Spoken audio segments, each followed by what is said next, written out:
So, imagine a stock trading at $18.99, right? And it's down over 30% this year alone. Yeah, a massive drop. Right, and it's flashing these massive overbought signals on the charts. Plus, it's battling this vicious short seller report alleging all this hidden debt.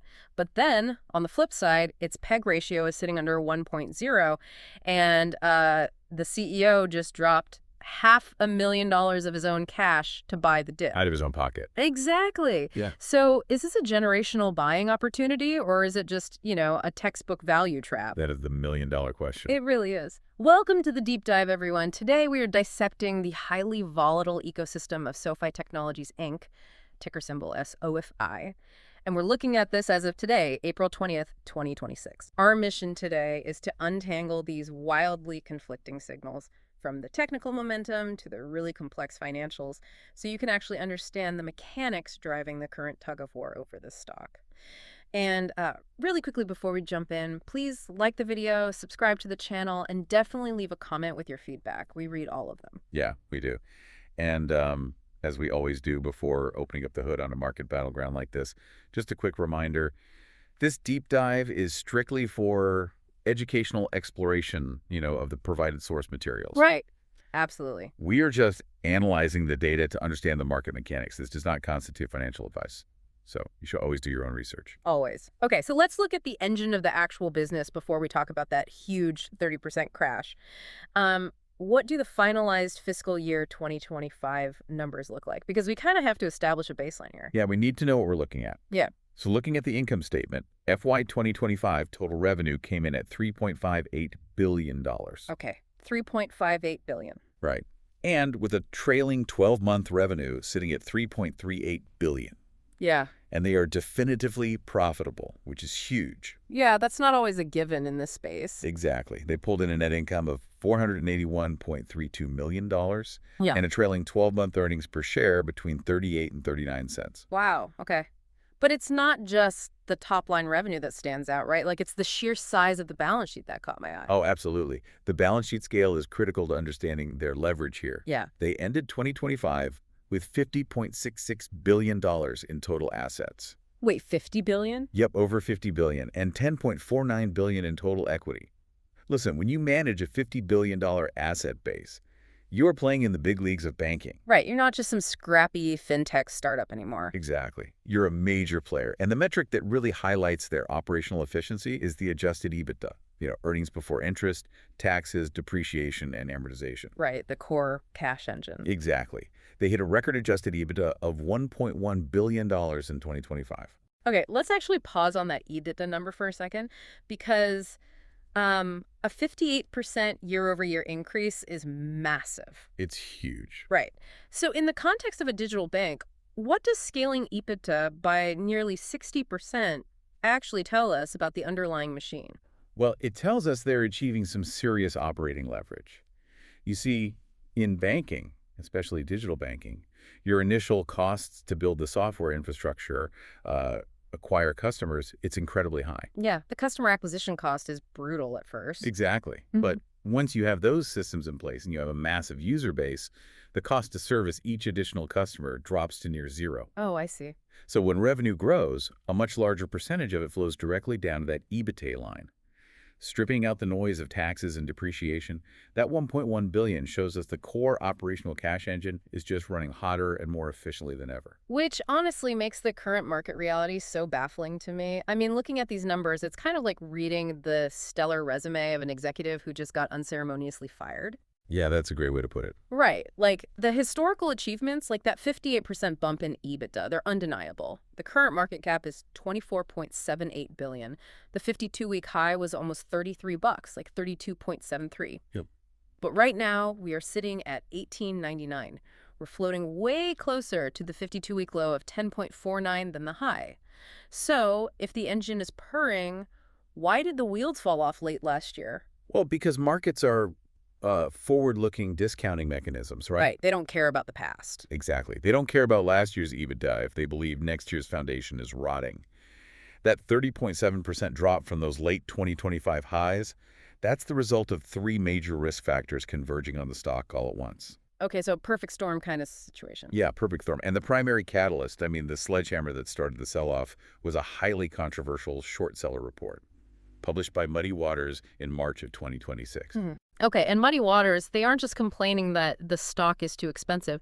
They are actively attacking the integrity of the ledger itself, right? Yes. Because the report alleges there is $312 million in unrecorded debt, and that the company is systematically understating its loan losses. Yeah, and that is the core of the attack. Look, in the banking sector, trust in the accounting is literally the only thing keeping the doors open. Right. If a traditional tech company misses a product launch, sure, the stock takes a hit. But if a bank is accused of hiding over $300 million in debt, institutional investors face an existential risk. Because the money might just not be there. Exactly. If the ledger is compromised, the true value of that $50 billion asset base is suddenly completely unknown. So institutions, they tend to sell first and ask questions later just to protect their portfolios. That makes sense. But if Muddy Waters thinks the accounting is smoke and mirrors, where are they claiming the real losses are hiding? Like, are borrowers just not paying their loans back? Yeah, pretty much. Because the sources do note that personal loan charge-offs hit 2.8% in Q4. And those charge-offs are exactly where Muddy Waters is pointing. For you guys listening, a charge-off happens when a bank determines a debt is just no longer collectible. They literally have to wipe it from the asset side of the balance sheet and take the loss. Ouch. Yeah. And a 2.8% charge-off rate, that is a flashing yellow light for macroeconomic consumer stress. So regular people struggling to pay bills. Right. If regular people are feeling the pinch of inflation or a slowing economy, the very first thing they default on is an unsecured personal loan. So Muddy Waters is essentially arguing that this 2.8% figure is artificially low. Wait, they think it's actually worse? Much worse. They're saying a massive wave of defaults is looming just beneath the surface. Okay, hold on. I actually want to push back on the company's defense here because something is just not adding up for me. Let's hear it. The CEO is out there claiming the business is fundamentally sound, right? They say they're swimming in member growth. Yet right in the middle of these allegations, they publicly execute a $1.5 billion equity offering. Yep. You don't dilute your own shareholders and ask the market for $1.5 billion if everything is going perfectly. So, is this equity raise a proactive growth move, or is it a desperate scramble to plug the exact financial holes Muddy Waters just pointed out? Because that feels like a massive red flag. You are hitting on the exact skepticism that's driving the bearish narrative right now. When a company does an equity offering, they are creating and selling brand new shares to raise that $1.5 billion. Right, expanding the pool. Exactly. By increasing the total supply of shares, the slice of the pie owned by existing retail investors is instantly diluted. It's just worth less. Which hurts the retail guys the most. Yeah. And if you believe the short seller, this raises a desperate defensive maneuver. They're trying to inject liquidity into a leaky balance sheet before those hidden loan losses blow up. And this creates a terrifying scenario for retail traders trying to, buy the dip down 30%, because the continuous issuance of new shares acts like gravity, pulling the price lower and trapping them in what we call a falling knife scenario. Okay, so the bears are painting a picture of a company hiding bad debt and diluting its shareholders to cover its tracks. It sounds terrible. It does sound bad. But there is a massive counteroffensive happening, and it's being led from the very top. If we look at the insider trading data, last quarter initially looked pretty grim. Over 218,000 shares were sold by insiders compared to only 38,000 bought. Right, a lot of selling. But then the ultimate countersignal dropped. CEO Anthony Noto personally purchased $500,516 worth of shares at an average price of $17.32. And he did this on March 17th.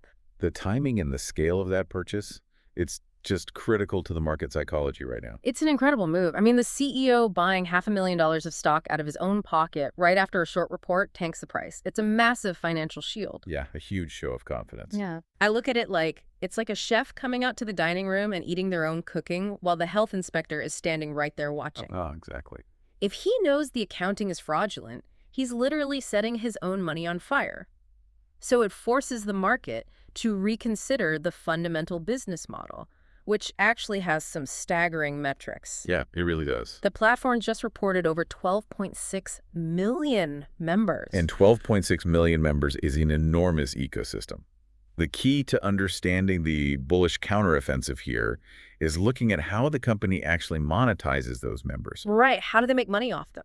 Well, they are aggressively diversifying away from pure lending, which is the exact area Muddy Waters is attacking. Oh, interesting. Yeah, they're moving toward high-margin fee-based revenue. Okay, break down the mechanics of that shift for us, because why is fee-based revenue the holy grail here compared to just, issuing more personal loans? Well, lending is highly capital-intensive, right? Yeah. And it carries inherent credit risk, as we saw with that 2.8% charge-off rate. If the economy tanks, borrowers default, and the bank loses its principal. Right, the money's just gone. Exactly. But fee-based revenue, on the other hand, comes from things like wealth management fees, subscription services, or transaction fees on their tech platform. Oh, so no default risk. Zero default risk. Mhm. It requires very little capital to maintain, and it generates pure high-margin cash flow. If you can cross-sell a fee-based product to a large portion of those 12.6 million members, your profitability just skyrockets, regardless of what the personal loan market is doing. That makes a ton of sense. And even on the lending side, they have a massive macro tailwind developing, right? The passage of the 2025 student loan legislation, that's fundamentally changing the landscape. It is. The mechanics of that legislation are acting as a structural catalyst for them. By shifting the dynamics of federal student loans, a massive wave of existing borrowers are suddenly incentivized, or honestly outright forced, to seek private refinancing options. And this company, they built their original foundation on student loan refinancing. They already have the software infrastructure, the marketing funnels, and the brand recognition to capture a disproportionate share of that incoming wave. So we have two deeply entrenched camps here. Very entrenched. You have the short sellers pointing to unrecorded debt and dilution, and then you have the CEO betting $500,000 that the 12.6 million members and these new fee-based revenues are going to dwarf those concerns. Exactly. This fundamental tug of war is spilling directly onto the stock charts now, and the technical analysis right now, it looks like a complete paradox. The technical setup is honestly one of the most complex we've seen this year. Let's get into it. Let's start with the sheer volume of bets against the company. The short interest is sitting at an incredibly high 13.3% of the total float. And just for those tracking the mechanics at home, the float refers to the actual number of shares available to be traded by the public, right? Excluding those tightly held insider shares. Right. And 13.3%. That translates to roughly 165.2 million individual shares that have been borrowed and sold short into the market. That is a staggering number. It is. But what's even more aggressive is that the short interest has recently spiked by 18.3%. The bears are not backing down. They are actively increasing their downside bets, even after the 30% drop. But the chart isn't collapsing further. The data actually highlights this phenomenon called bullish absorption happening in the order flow. Yes. And I look at this dynamic kind of like compressing a massive steel spring. The short sellers keep pushing the price down, piling on millions of borrowed shares. But retail buyers, probably emboldened by the CEO's purchase, they're placing strong limit orders that create this solid floor beneath the price. Exactly. And the heavier that spring gets compressed without breaking the floor, the more violent the snapback is going to be. The compressed spring is the perfect way to visualize bullish absorption. Yeah. I mean, on a candlestick chart, you can actually see the short sellers throwing large blocks of shares onto the market, trying to drive the price down. Right. But the moment the price drops intraday, it hits that wall of retail limit orders. The buyers just absorb all that selling pressure and push the price right back up by the end of the day. Creating those hammer patterns. Right. This leaves a long wick at the bottom of the daily candle, which technically signals that sellers are exhausting their ammunition while buyers are holding the line. But when I look at the momentum indicators, the dashboard is just flashing completely contradictory warning lights. Oh yeah, it's a mess. Let's look at the Relative Strength Index, the RSI. It's at 67.2, which is technically neutral, but it's creeping dangerously close to overbought territory. Yeah, it is. Then we have the MAED flashing a positive signal at 0.54, but finally the stochastics are screaming at 91.06. Overbought. Massively overbought. A lot. Why is one indicator saying the stock has room to run while another is screaming that it's just completely maxed out? It really comes down to the different mechanisms each indicator measures. So the MESED, the moving average convergence divergence, it looks at the relationship between two different moving averages over time. Okay. A positive 0.54 tells us that the broader underlying momentum over the last few weeks is slowly curling upward. The trend is technically turning bullish. All right, but what about the stochastics? Right. Stochastics measure something entirely different. They look at where the current closing price sits relative to its specific high-low range over a very recent window. So a stochastic reading of 91.06 means the stock is basically pinned against the absolute ceiling of what it has managed to do over the last couple of weeks. Like it's gasping for air. Exactly the right visualization. Yeah. It's exhausted its immediate burst of energy. So the ABCD says the long-term trend is turning the ship around, but the stochastics warn that the ship is moving too fast right now and just needs to pull back to refuel. Got it. And this creates a major technical trap for retail traders who see the positive momentum but ignore the overbought short-term conditions. Okay, which brings us to the key technical levels where this battle will actually be won or lost. The stock is entirely boxed in right now. Immediate support is sitting tight between 1915 and 1942. If the short sellers break that floor, we fall to the weekly trend line at 1556. And below that, the major multi-year floor is at 1385. Wow, that's a long way down. It is. But on the flip side, immediate resistance is right above us at 1944 with a wider upper ceiling near $20.13. So if the short-term momentum manages to push through that 2013 ceiling, we trigger the short squeeze. Is that right? That is the exact trigger point. If it breaks 2013, the brokers who lent out those 165 million shorted shares, they're going to start issuing margin calls. Oh, boy. Yeah, the short sellers will be forced to buy back the stock at market price just to cover their positions, which creates a frantic wave of mandatory buying. Shooting the price into orbit. Exactly. So the technicals are muddy, the volatility is extreme, and frankly, Wall Street's institutional analysts are just as confused as the charts are. Oh, absolutely. Let's step back from the daily candlesticks for a minute and look at the deep valuations. Because out of 30 analysts covering the stock, the broad consensus is a hold or a neutral rating, which to me is basically Wall Street code for we don't want to be wrong on either side of this. Yeah, that's pretty much what a hold means in this context.